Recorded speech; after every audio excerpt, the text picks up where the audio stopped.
Vamos a continuar con nuestro siguiente speaker. Nuestro speaker es Marshall Reinsdorf. Marshall actualmente trabaja en el Departamento de Estadística del Fondo Monetario Internacional. Fue investigador del Grupo de Investigación en Cuentas Nacionales en la Oficina de Análisis Económico de Estados Unidos. Después de recibir su doctorado en Economía de la Universidad de Maryland, Marshall pasó 11 años como investigador en la Oficina de Estadísticas Laborales en Estados Unidos, donde hizo trabajo pionero sobre las fuentes de sesgo en el índice de precios al consumidor y la relación entre el comportamiento del consumidor y la dispersión de precios. También hizo investigación financiera de la Federal Deposit Insurance Corporation.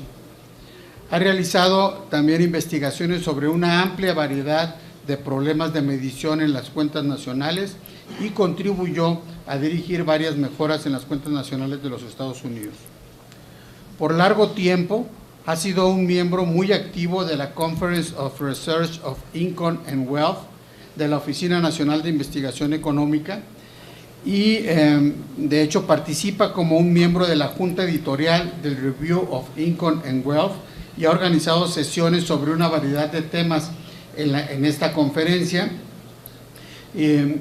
Ha publicado extensamente sobre temas de medición económica en libros y revistas académicas como The American Economic Review, la revista de Economía y Estadística, The International Economic Review y la revista de Negocios y Estadísticas Económicas. Marshall, the floor is yours. You have at most 30 minutes.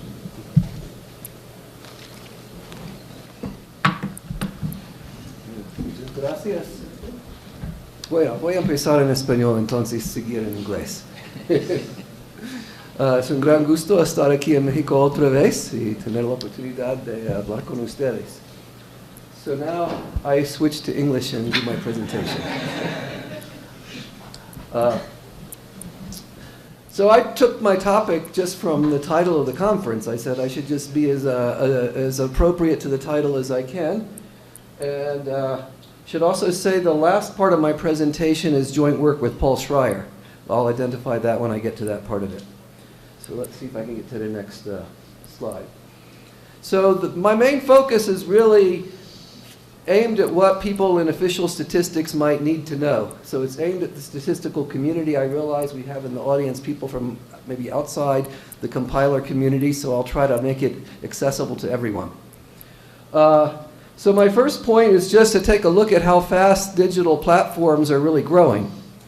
And the point being, this creates a lot of challenges for statistics.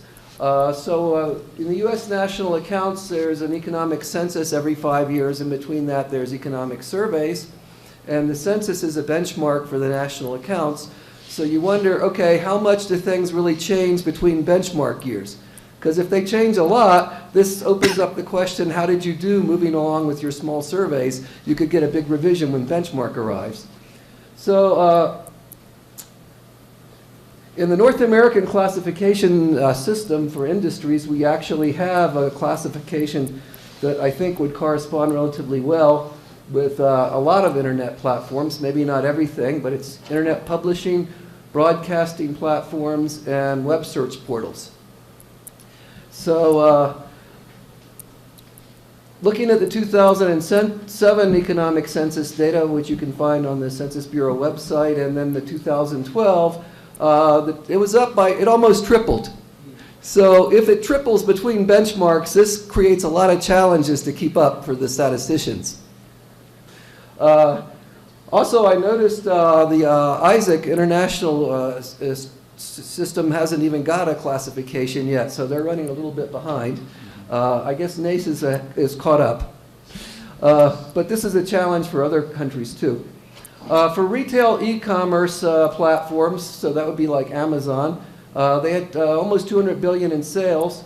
The surveys that have been conducted since then show them on track to double by the time of the next benchmark. So again, really fast growth, and I think just that alone creates a challenge. You wonder, are they really bringing in, for example, all of the births and deaths, right? If the industry's growing so fast, it's probably a very dynamic industry with new companies, hard to keep up your business register or your sampling frame. Also, I identified a need for a lot more data sharing. So it was kind of nice to hear Rebecca talk about, hey, the UK already has the law that I was identifying here as we need. Because you can't keep up with something that fast without better access to administrative data. So compilation methodologies, classification, they run a bit behind. A lot of the discussion and criticism that, GDP is under measuring growth and productivity is not as bad as we think tends to focus on the methodology stuff. But honestly, just the fact that it's moving so fast, you wonder, is it really all being caught in the source data? Another challenge to data accuracy is that you have a lot of intermediate inputs that are cross-border data flows. In other words, you might book an Airbnb in a certain country and the server's in another country and your data comes from a third country. And so you really wonder, how do you put the thing in the correct country, all that value added. So there's sort of a very short list of challenges to data accuracy that are coming from the growth of the digital economy. But there's a second challenge we need to also focus on, and I call that data relevance and completeness. In other words, the users would like our data that we report to show what's really going on with the structure of the economy and in the most dynamic parts of the economy. We tend to have a great job of reporting on the old economy, but not so much insight into new economy. So there's a need for example, dissemination of more data on what's going on in the digital economy. Mexico, I guess, just had a new benchmark revision, came out a month ago. Last week. Oh, not even as long. Okay. Anyway, I knew it came out recently. And it's 2013 benchmark, I believe. You can find the NAICS code 51 in there, which would be information industries, but I don't think you can find all the way down to 4 digits to see what happened. So this is an example of maybe a need for dissemination of more data. Could we disseminate NAICS 5193? Anyway, let me pass on. I think all this is, none of it should be surprising to folks who work in statistics, but I think maybe my point for those who criticize the numbers and wonder about are they accurate or not because you're not missing all these things they can think of, should reflect that accurate data require a lot of resources and data sharing to actually do the hard legwork to pick up the numbers. It's not all the stuff that gets high profile that is the main determinant of data quality. And bad data quality can also cause underestimation of growth. Okay, so now I want to pass to a second theme, which is a little bit on looking at one of the conceptual criticisms. Rebecca also mentioned this in her presentation, which is the folks who think GDP growth is undermeasured like to say there's all these free services we get from internet platforms and maybe our smartphones, and because it's free to the household, there's no household consumption that's recorded, so household consumption is undermeasured, and therefore GDP is undermeasured, and sometimes they say not even in GDP, which is not quite true. And this was also mentioned in the Bean report as an issue. So I want to, just thinking about that particular issue, I wanted to talk a little bit about maybe how a national accounts compiler would react in terms of how we do national accounts, what the framework is, what the historical context is. So the first point, it's not possible in our way of working to just arbitrarily change a rule and start adding an imputation to household consumption. Why is that? First, the national accounts are an integrated system. They are designed within a unifying conceptual framework. The framework is very well thought out. It's been in, and everything has to fit within the framework and be consistent internally with what else is in there. So you can't just change one part. It would create a lot of problems. So if we want to actually tackle this, we have to say, okay, we need a conceptual framework for these free services, and we need to see where that conceptual framework fits into the overall conceptual framework of national accounts. So not so simple. The second point is sometimes worth making. You know, when broadcast television came along in the 50s, they had a similar debate that people really enjoy watching TV and they don't have any household consumption from all those TV shows. And actually, if you look at the numbers, broadcast TV is still a bigger deal than the internet. There's more data, more advertising revenue, and there's more household hours looking at it.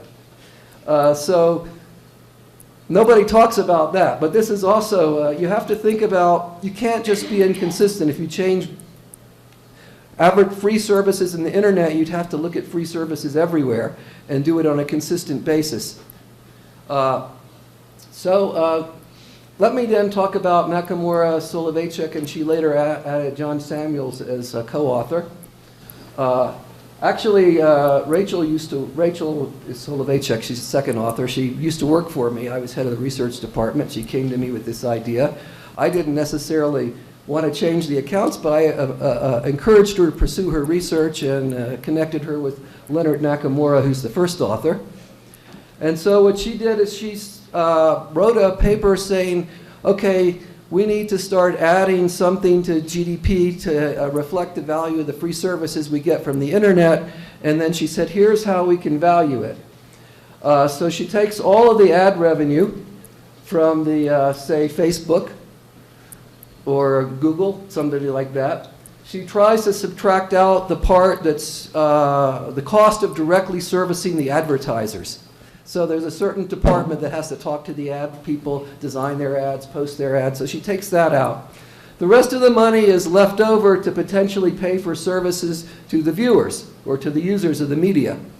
And so basically she just takes that amount of money that's available to cover the cost of supplying the services, says that's probably the cost of the services. We'll measure the household consumption by this cost, and then she calibrated the numbers. Well, GDP, I think, might have gone up not even 0.5%. Impact on growth was pretty small.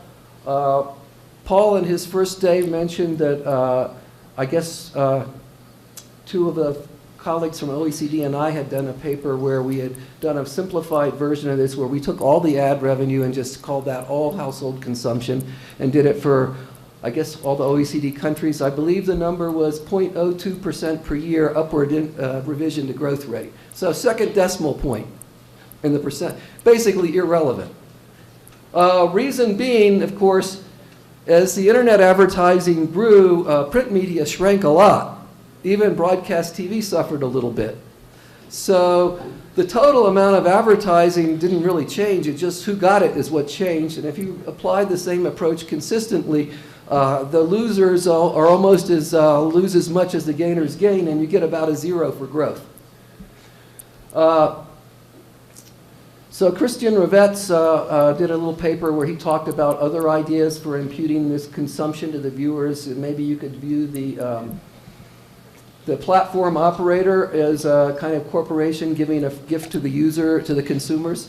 So this is a little bit of a background in this particular debate that inspired me to think about this broader phenomenon of digital matching platforms. So let me pass to the title. Now that I did the slide, I'll talk about the title. So in the industrial organization literature, there was a paper in 2003 about two-sided platforms and the economics of two-sided platforms. That's another word for matching platforms. So the idea is you need to, these guys, their job is to bring people together. And did I give a definition? Let me back up for a second here. Not yet, okay. So in that particular thing, they identified a whole class of businesses or business model that operates by bringing users together and helping them to make connections with each other that are beneficial. And so they included in their category of matching platforms the ones that offer free services funded by advertising. So now we have a particular kind of business we can drop this into. See, we're making progress on the conceptual framework we need. And again, I think I already mentioned this, that a unified approach guided by a conceptual framework is a key part and strength of the system of national accounts, which is the guidelines that define how we compile the accounts. So we can't just make up things as we go along. Okay, so let me give a little bit of a definition of what a digital matching platform, or I could call it internet matching platform for our purposes, I suppose, although smartphone apps are included. So they allow two different parties who could benefit from having and transacting with each other to do that. So first you've got to find a suitable partner for the transaction, and second, maybe you need some help in actually carrying out the transaction. So you can imagine, say, was it Monster.com helps employers find employees, and it helps job seekers find a job. So that's a two-sided platform where people are looking to make beneficial interactions with each other, but they need some help. And you can see the platform has to have a lot of information maybe to help the employer find the right employee, and to help the employee find the right employer. Information is required to guide everybody to the right partner. Actually, I think the Dutch example, you had the dating website, Relatie, right? Relationships. So we're trying to, same idea. But this is a broader phenomenon. And so it helps you to make contact. I call it professional a potential customer if you're a supplier, or a supplier if you're a customer. Identify the best match for what you're offering. So there's a lot of platforms that intermediate the peer-to-peer transactions in what we call the sharing economy. So ride sharing is basically Uber. Home sharing, like that would be Airbnb. But there's also some lending, peer-to-peer lending, and there's also what I call consumer-to-business transactions in the gig economy. I wouldn't call that a peer-to-peer because what was it, Mechanical Turk, you're working for Amazon or somebody, and you're just a household in Bangladesh. It's not peer-to-peer. But it's still part of the gig, it's still part of an intermediated transaction because Mechanical Turk is one of these platforms. So one of the things the academic literature says is that these guys have network externalities. So the value to a user of the platform from being on the platform depends partly on how many others are already on the platform. In other words, how many potential partners are there that you might want to interact with. So then you might say, well, wait a minute here. The academics said that free media funded by advertising counts as a matching platform. How does that work? So how did they argue that one? So what they said is, okay, the two sides for the, say, free media funded by advertising, obviously the advertisers like the households there to be viewing, right? So viewers, that's obvious, they like viewers. So they argued, actually, the advertiser side benefits the viewers because the advertiser side brings a lot of money to the platform, and the platform uses the money to buy better content or produce better content. So the other side is indirectly contributing to the match by funding good content. And in fact, it's true, if there were no advertisers, there'd be no money to provide decent content. So they have a bit of a point there. So that's how they fit this into the same paradigm. So then we think about how do the economics work. First, a corollary of this is that the platform operator has a strong incentive to attract users. Facebook tries hard to get everybody to join Facebook. They have a strong incentive.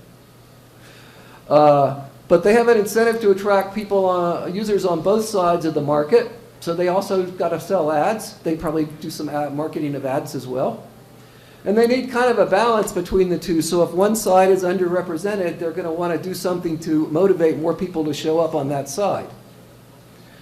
And so here, this is where you get the free media that lets you, like YouTube or something like that, they need the viewers so they can sell ads. And so they make it free for the viewers. That's the maximum incentive they could probably give short of paying you, which is not so practical. So you'll end up then with large gaps between prices you pay and the cost of providing services to any one user, and maybe large gaps between price and some kind of satisfaction. But this is a broader phenomenon than just media that you look at like YouTube or something. Also, it shows, okay, the value of the platform. I divide it into attention, which means you can watch the ads, and the data. Data is important because it's an input for current services and also for making improvements so they can attract more users and grow, because growth is key here.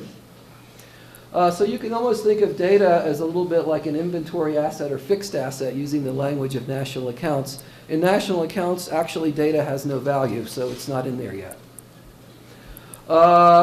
We can also see, if we start to think about the sort of feedback loops with more data for more users, and then more users give you more data, you have a strong tendency towards extreme concentration. So that's what they call winner-takes-all dynamics. And it's not hard to think of examples of the winners. We interact with them every day. So now let's think a little more about how national accounts works and how national accounts thinks about all this stuff. So in the system of national accounts, which is almost like the Bible for national accountants, is you read it and it tells you how you're supposed to think about everything pretty much. So they do talk about free services. They're aware free services can get provided, but they get provided only by governments and nonprofit institutions serving households. So they're sort of either charitable impulse or a government just fulfilling its responsibilities.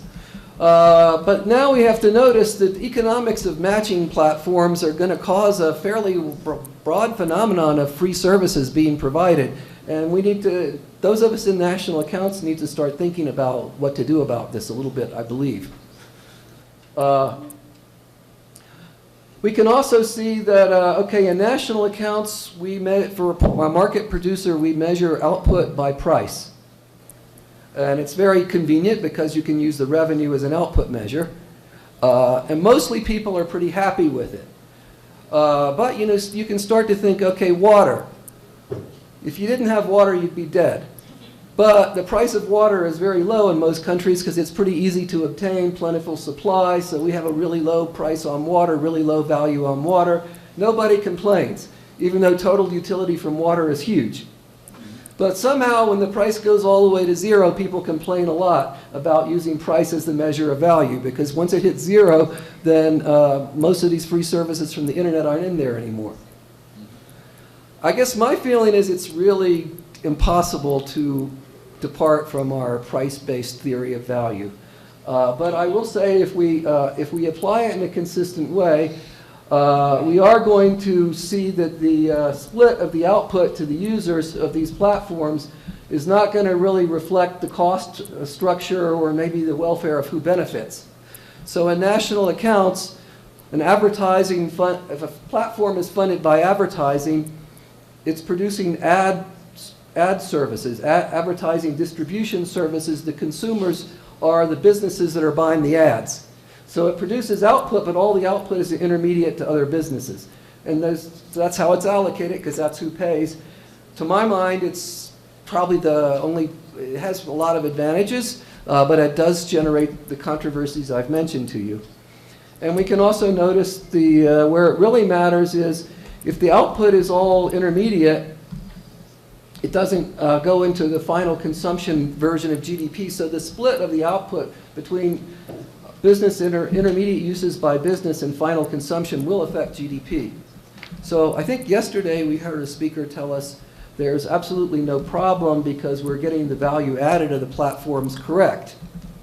And he's right, we are getting the value added correct, but you could still have a little bit of an argument because it affects GDP who consumes the output. So here's a thought where maybe I'm starting to go a little bit beyond what's in the SNA and throw out maybe something to be explored for research anyway, which is all the expenses these websites undertake to provide free services or subsidized services to certain kinds of users really do have an investment aspect. The platform is building up its user base, and users tend to be very sticky because of network effects. The growth could be around for a long time. Thank you. So we might want to think about treating some of this as investment. That would at least get it into GDP, so people might like that. It doesn't get it into multi-factor productivity. And I believe somebody here did mention this idea of investment. I also wanted to make an aside as another lesson for, or I should say warning for people who are in the business of compiling statistics, which is when prices are affected by externalities, they can be very volatile, and you get much more reliability if you price all the output of a particular platform. So let me give you an example, concrete example, really happened in the real world. When I was working at the Bureau of Labor Statistics, and the cable industry wasn't in every house yet, it was somewhat new, so they had a special, $5 will install cable in your house. Of course, they're going to make the profits back later on all the user fees. Then the special comes to an end, the price goes to regular price, $60. So that means the price multiplied by 12. So that's a 1,100% price increase that went into the CPI.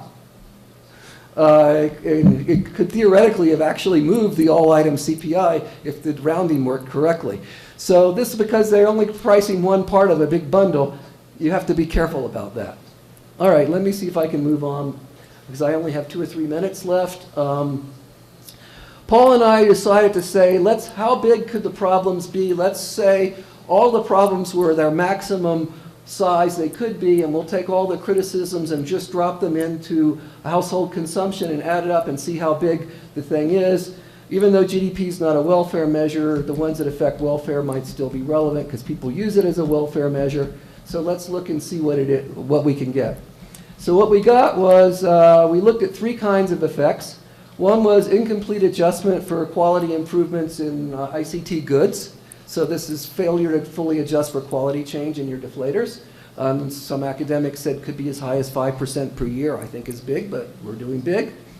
Also, there's a lot of free and low-cost digital products that save money by replacing something you used to have to pay for. You don't pay for film developing anymore.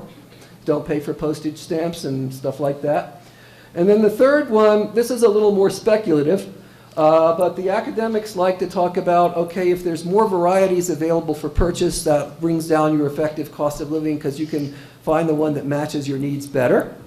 And also, all these websites with product reviews can help you find the variety that's going to fit you or your needs the best. So maybe there's improved matching of consumers with varieties. And there's a paper by Holton and Nakamura, same Nakamura we saw before, and they call this output-saving technical change, because with the same amount of output, we get more satisfaction by matching people and varieties better. So Paul and I added up all the pieces. We used detailed weights from the OECD database they use for their purchasing power parity work. We averaged across all the members. We made these worst-case assumptions I just mentioned to you, 5% bias for the quality adjustment, 5% per year bias for the stuff with digital replacements of a major impact, and 1% for some with more limited replacement. There's some categories where one small part was affected, but most of it wasn't.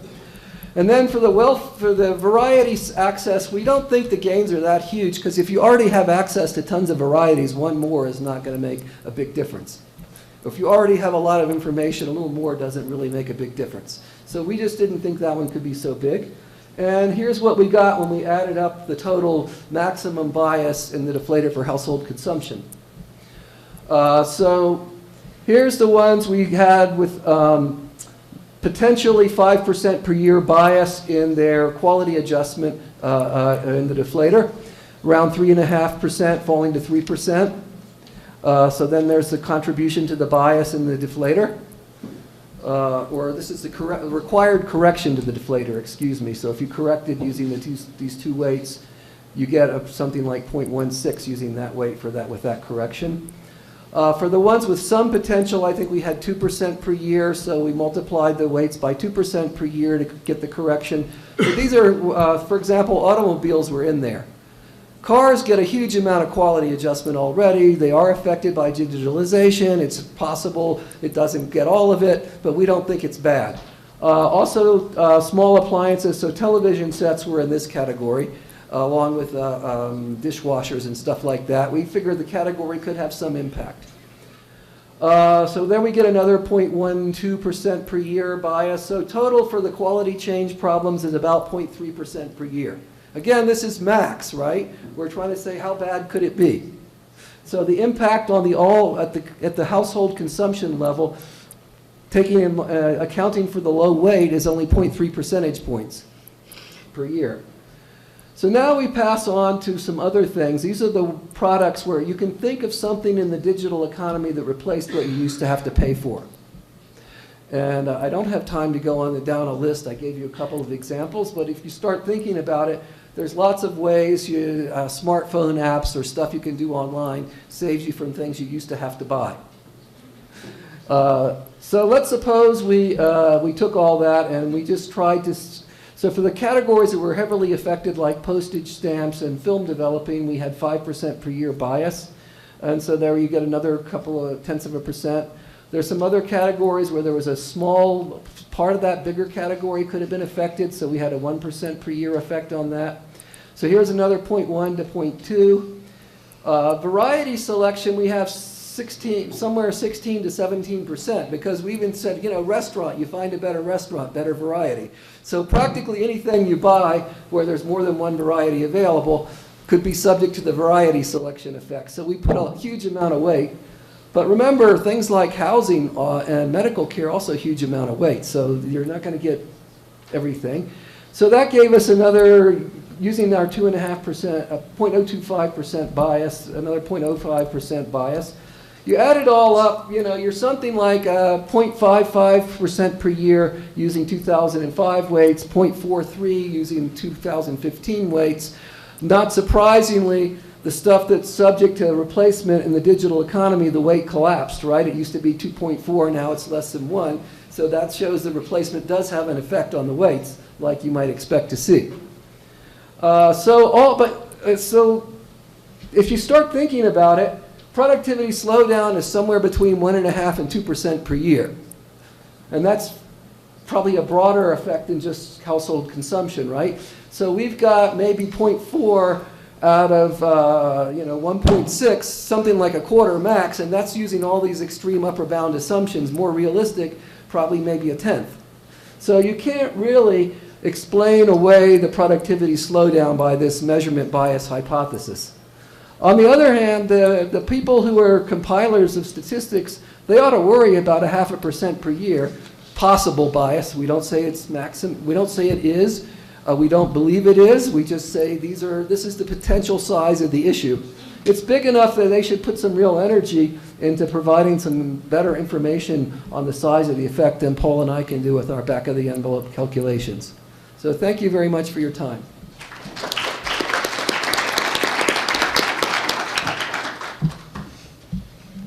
Muchas gracias, Marshall.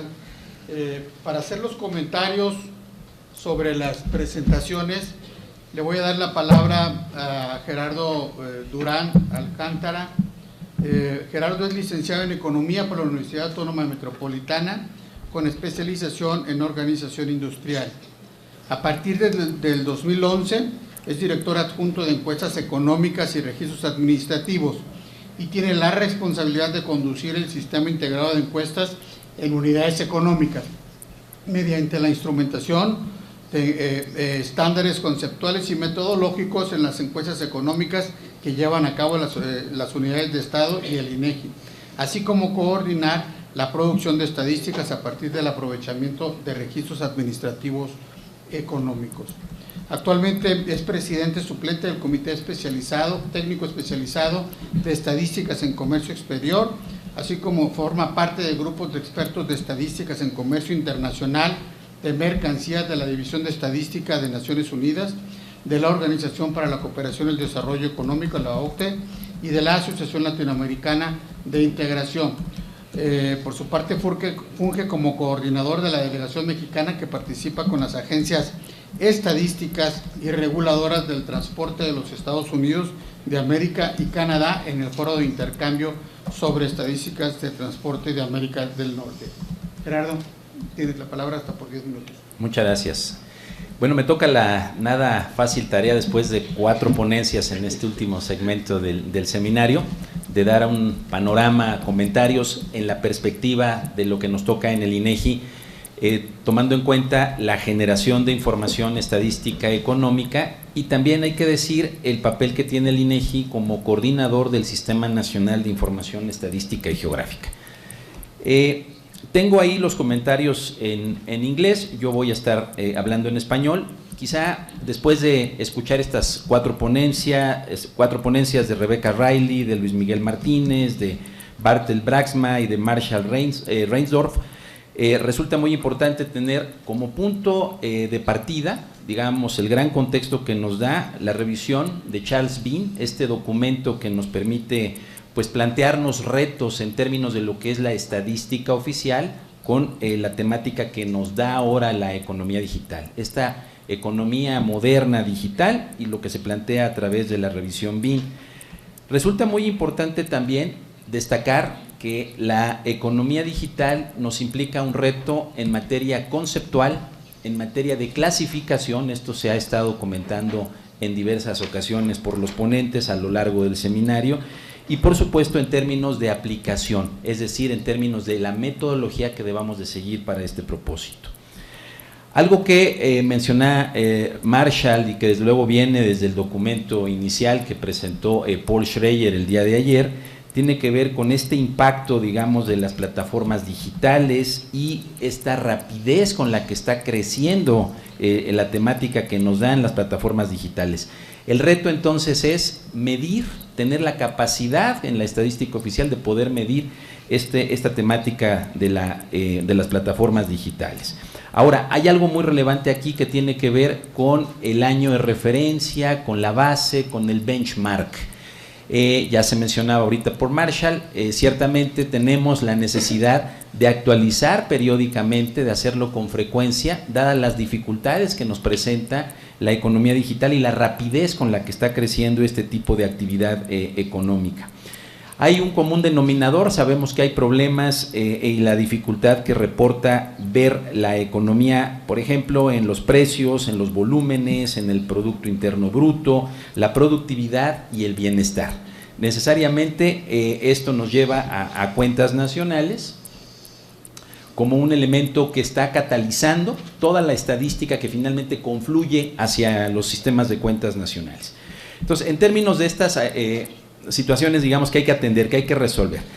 Lo que es la precisión y la confiabilidad de las estadísticas económicas, yo creo que se han dicho varias cosas aquí acerca, por ejemplo, de cómo están los límites hoy día de la producción, este crecimiento que vienen teniendo rápidamente los cambios de calidad, ¿no?, en productos y servicios, esta heterogeneidad que tienen productos y servicios, los flujos transfronterizos, algo que es muy relevante ahora con la globalización, con la necesidad de recuantificar también el comercio visto en términos de valor agregado. Cuando hablamos de productos hay que pensar siempre en bienes y servicios, es decir, los tangibles y los no tangibles. Resulta muy relevante también hablar de cuáles son esas nuevas formas de intercambiar y proveer servicios, ya habíamos hablado de entre los mismos consumidores, con la utilización de plataformas, con empresa-consumidor, estas combinaciones que nos presenta hoy la economía digital. Y todo esto, digamos, en adición a problemáticas que ya nos decía Rebecca Riley, que son viejas, por decirlo así, que ya traemos desde antes en la agenda estadística, las oficinas nacionales de estadística, como es, por ejemplo, tener indicadores, yo diría para el caso de los países como nosotros, subnacionales, ¿no?, regionales, nos decía Rebeca el caso de los países que conforman el Reino Unido, tener deflactores, números índice para poder cuantificar mejor lo que es el volumen de la actividad que nos dan los servicios hoy día, y tener algo muy importante, ¿no?, que se menciona por Marshall, esta cuestión de lo que es la actualización en tiempo real de los registros de negocios. tener una foto lo más cercana a la realidad de cuál es la realidad que nos dan las unidades económicas que hay en una economía. Después, bueno, hay que hablar de la disponibilidad de estas nuevas fuentes de datos y cómo podemos con ellas completar, tener una foto íntegra, completa, pues, de lo que es la medición estadística de la actividad económica hoy día. Y una vez más, aparece aquí al final esta situación que en términos de estadística, lo hemos discutido mucho en los análisis de globalización, que tiene que ver con la mayor granularidad, el mayor detalle que podamos dar en la parte estadística, tomando siempre en cuenta la confidencialidad y algo como lo que ya nos señalaba Luis Miguel, sobre todo cuidando el aspecto de la credibilidad que tenemos las oficinas de estadística, esta información que es sensible, ¿no? Si estamos hablando de la huella de cada uno de nosotros, bueno, ¿cómo debemos de administrar esta información las oficinas de estadística para este propósito? Ahora, ¿qué debiéramos de estar pensando que sean las respuestas de las oficinas nacionales de estadística? Bueno, definitivamente hay que definir una estrategia, hay que tener un plan donde podamos ver prioridades de corto, mediano y largo plazo, dando especial atención en este caso a cosas como las que ya nos han señalado desde la ponencia inicial de Paul Schreyer, el documento que comparte con Nadim Ahmad y lo que también nos ha compartido Marshall Reinsdorf, desde luego Tim Sturgeon en esa línea. Precios, cuentas nacionales, decía yo, catalizan toda la información que consumen estos cálculos y que resulta muy importante tener proyectos de investigación que permitan mejorar los cálculos que hoy día también tenemos en las cuentas nacionales y en los precios. Algo muy importante que nos recomiendan los organismos internacionales, establecer arreglos institucionales. ¿Con quiénes? Con socios clave, con socios estratégicos, y aquí se ha planteado, es el caso muy particular del Reino Unido, acerca de socios estratégicos en la academia que enriquezcan la discusión, que vengan sobre todo a resolver aspectos de tipo conceptual de clasificación que se plantean con la nueva economía digital. Y tener planes específicos para poder abarcar lo que son estas cuestiones que ya traemos identificadas como limitaciones estadísticas, proveer estadísticas que reflejen esta nueva economía, poner énfasis en las necesidades de usuarios, orientar nuestra actividad siempre pensando en los usuarios, aprovechar las tecnologías para sacarle jugo a esas nuevas fuentes de datos. Ya hemos hablado aquí de Big Data, por ejemplo, la ponencia de Bartel sobre la experiencia holandesa es muy reveladora en ello. Mejorar en este caso la recolección que tenemos con los medios tradicionales, los censos, las encuestas, el aprovechamiento de registros administrativos y en este caso también analizar y entender mejor la información que estamos produciendo. Como generadores de estadísticas estamos obligados a entender mejor, a analizar la información que tenemos para proveer datos con la calidad que necesitan los usuarios. Y algo que resulta relevante, ya lo mencionaba también Rebecca Riley, es cómo estamos organizados en cuanto a la gobernanza con la que está generando la información. Esto de la gobernanza, si lo ligamos a aspectos de organización, de aspectos de estructura organizacional que tenemos las oficinas de estadística, resulta de gran valor, sobre todo si ponemos énfasis en temas de carácter transversal. La economía digital indudablemente es un tema de carácter transversal que involucra tanto estadísticas económicas, sociales, demográficas y distintas fuentes con lo que hacemos la información estadística. Rápidamente, ¿qué lecciones nos deja la experiencia del Reino Unido a partir de lo que nos platicó Rebecca Riley? Bueno, muy relevante es esta orientación que tiene el Centro de Excelencia de Estadísticas Económicas y esta relación que hay con la Oficina Nacional de Estadística. Es una alianza estratégica, no hay duda, que nos permite, en este caso, pues aprender de ellos sobre temas de investigación que son de gran apoyo, de soporte, pues, para las actividades que realiza la Oficina de Estadística del Reino Unido, tomando en cuenta las necesidades de los usuarios. En este caso, mecanismos de divulgación para que esto signifique traer expertos a una red de conocimiento con la experiencia que tengan los especialistas que se puedan incorporar al Centro de Excelencia de Estadística Económica que nos platicaba Rebeca.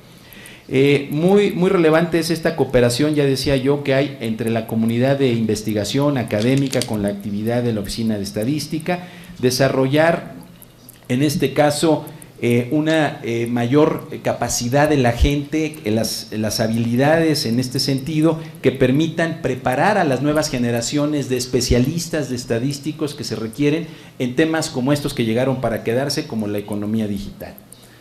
En el caso de las lecciones que podemos nosotros apreciar en la experiencia holandesa, hay una definición pragmática, muy práctica de lo que es la economía de Internet, que permite en este caso mostrar de qué tamaño es esta, la importancia que tiene, el método muy novedoso, explora en este caso la posibilidad de instrumentar métodos nuevos para en este caso poder explicar también las diferencias que tiene esto con las estadísticas regulares, ya nos platicaba esto Bartel.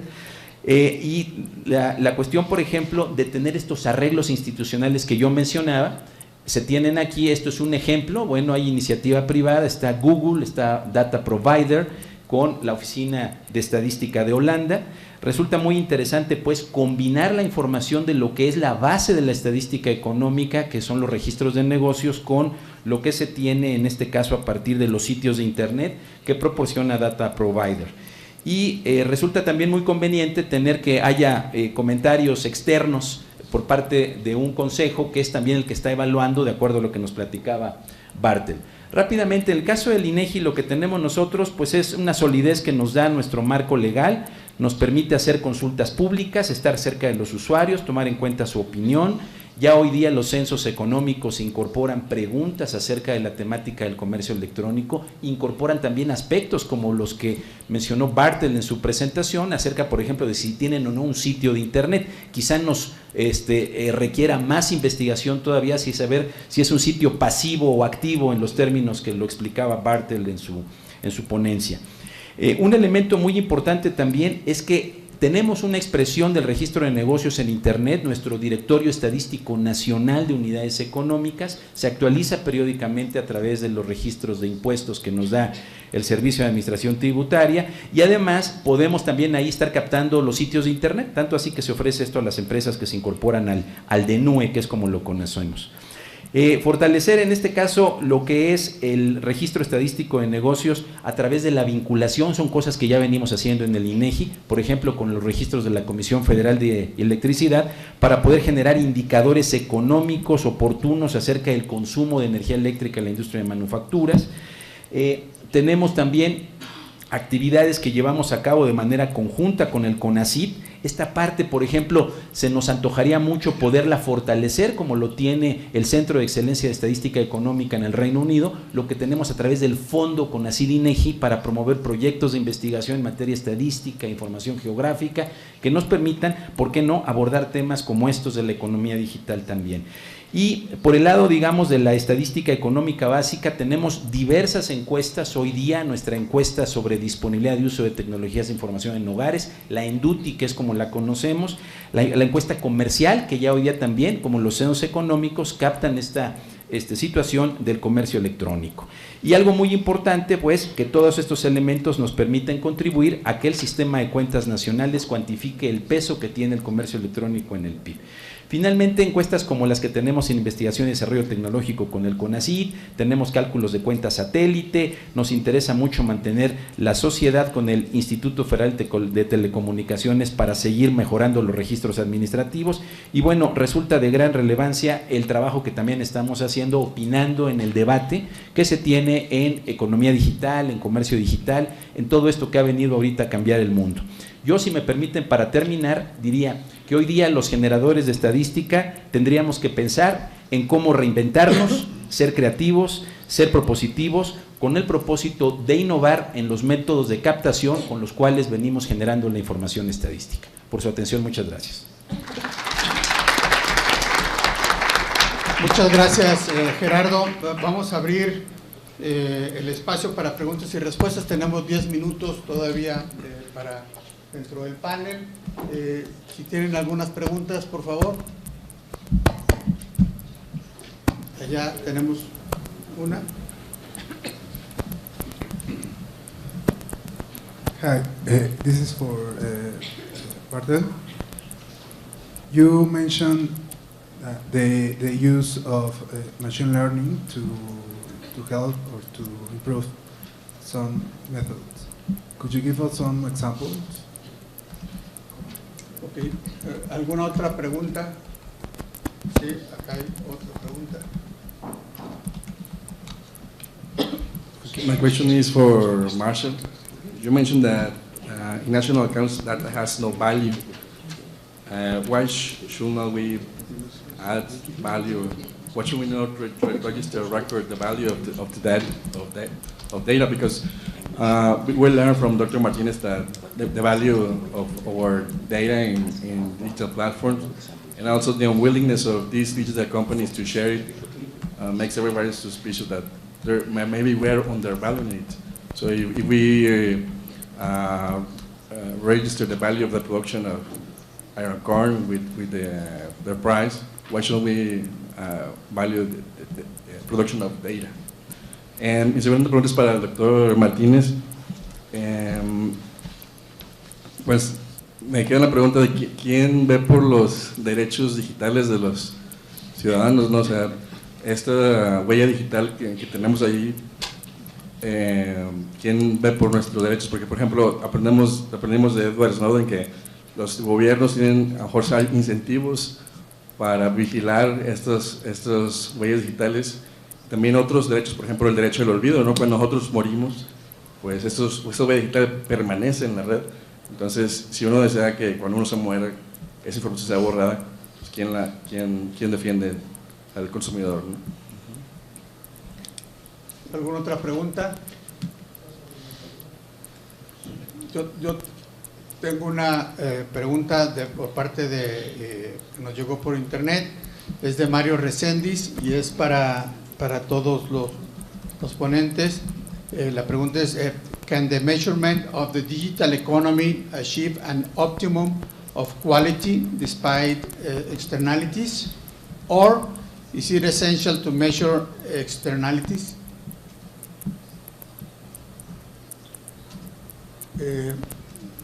Si no hay más preguntas, empezamos con las respuestas. Bartlett.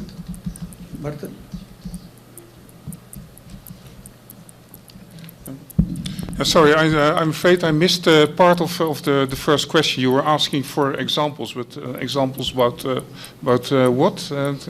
Can you elaborate a bit? In one of your slides, as potential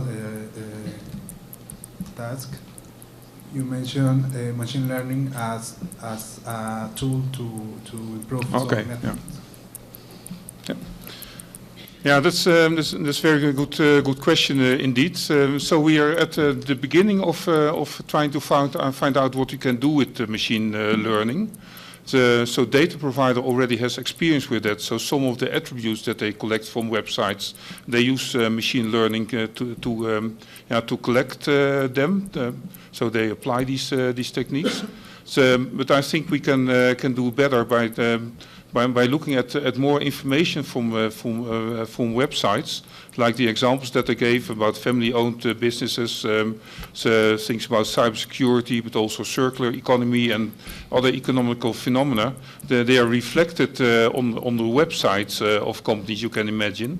And because of the huge amount of these websites, it's not possible to look at them one by one, of course. So then we need a more efficient approach to extract this information.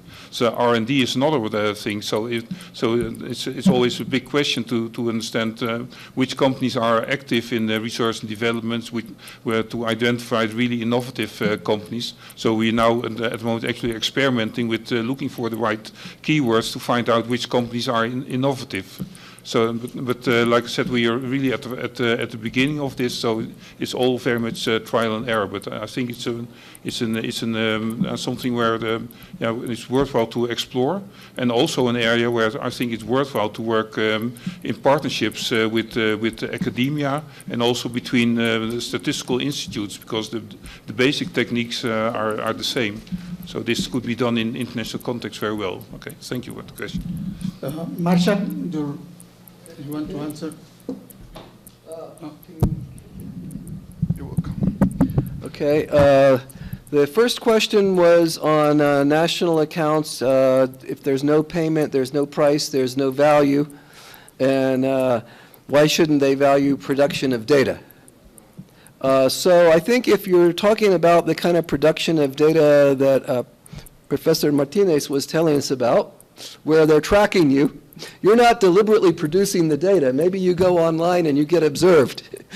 But that's not production, the fact that you happen to show up and somebody can observe you. If we're talking on the other side of the equation, that is to say the internet platform that's doing the observing and trying to compile your huellas, and actually I did open up the possibility of kind of some sort of an imputation for a value there, because they are making a deliberate effort to collect the data, so they're actually attempting to do something. That actually looks a lot more like production than you just happen to walk by somebody and they can see you. So there I do think there's some scope for some debate on whether one could say, is there an investment activity going on? Then you start to run into a lot of practical considerations, like could you even measure it in any kind of consistent way? Generally, the users of the accounts don't like numbers that look to them like they're made up or based on assumptions. They like numbers based on something that's really observed. So now we start to get into more, I need to do what we call imputation. So I think you could run into some practical difficulties, but I actually do put it conceptually, I think it's worth exploring on that side. The next question is, I think the same idea, could we get high quality measurement of digital economy without measuring the externalities, which I think was saying doing something to measure the value of things that were people getting for a price of zero because of the externalities. And I do think, we can't add that to GDP or our core national accounts. We could certainly continue to explore supplementary accounts or maybe a digital economy satellite account. And in that kind of context, as say supplementary measures of welfare, you might have a place for this sort of thing. I should say we already have a big project on beyond GDP measuring welfare. It seems like this sort of thing could take its place in that kind of context, but not in GDP. Gerardo, ¿quieres hacer algún comentario sobre esta misma pregunta? Y después pasaríamos con Luis Miguel. Gracias. Sí, yo quisiera plantear que, bueno, lo que hemos venido haciendo como generadores de información estadística y pensando en todo lo que son los retos de la economía digital, nos vamos trazando, digamos, pasos quizá cortos, pero firmes, seguros, es decir, que vamos en un avance paulatino, entendiendo que la base de información que nos dan los censos económicos son un buen instrumento para poder incorporar algunos elementos, ya decía yo, como comercio electrónico, si hay relación, por ejemplo, de las unidades económicas con el exterior, si son sucursales o matrices de otras unidades económicas dentro o fuera del país, cosas que nos permiten acercarnos más a estos temas globales de lo que es la economía que se da en el mundo. Y además entonces con ello lo que quiero decir es que si nosotros pensamos en que vamos a obtener calidad en estos primeros pasos que vayamos dando, yo diría sí, por supuesto que podemos dar un paso firme con calidad, en el sentido de que vamos con la dirección correcta, pero avanzando de manera paulatina. Sería el comentario, gracias. Correcto, Luis Miguel. ¿Sobre la misma pregunta o...? Sobre la tuya, ¿quieres hacer algún comentario? No, o sea, primero te contestaría con esto. En Estados Unidos, por ejemplo, ¿quién ve tus derechos digitales? Tampoco es muy claro. En Europa, ¿quién ve tus derechos digitales? A lo mejor en Europa es un poco más claro porque la Comisión Europea ha visto por los consumidores. En Estados Unidos, quienes ven por los derechos digitales primordialmente son las asociaciones de consumidores. Acá, ¿cuántas asociaciones de consumidores conocemos? Entonces, lo que tenemos que nos protege, pues es el IFAI, que es una digamos, tropicalización de la ley española, ¿sí? Las leyes de privacidad, digamos, casi están bien, ¿sí? Pero están pensados en otra realidad, una realidad que no es la de México, ¿no? Aquí cualquiera llega con un USB aquí a la universidad, oye, ¿me lo copias aquí? Y pues vete a saber que le copie, ¿no? Sí, entonces la respuesta rápida, ¿a quién ve por nuestros derechos digitales? Primero tú, ¿sí? Segundo tú. Tercero, las asociaciones que, por ejemplo, hay una asociación que se llama R3D, que es Red por la Defensa de los Derechos Digitales, pues sí, ellos ven por eso, ¿sí? AMIPSI ve por los derechos digitales de sus asociados, ¿sí?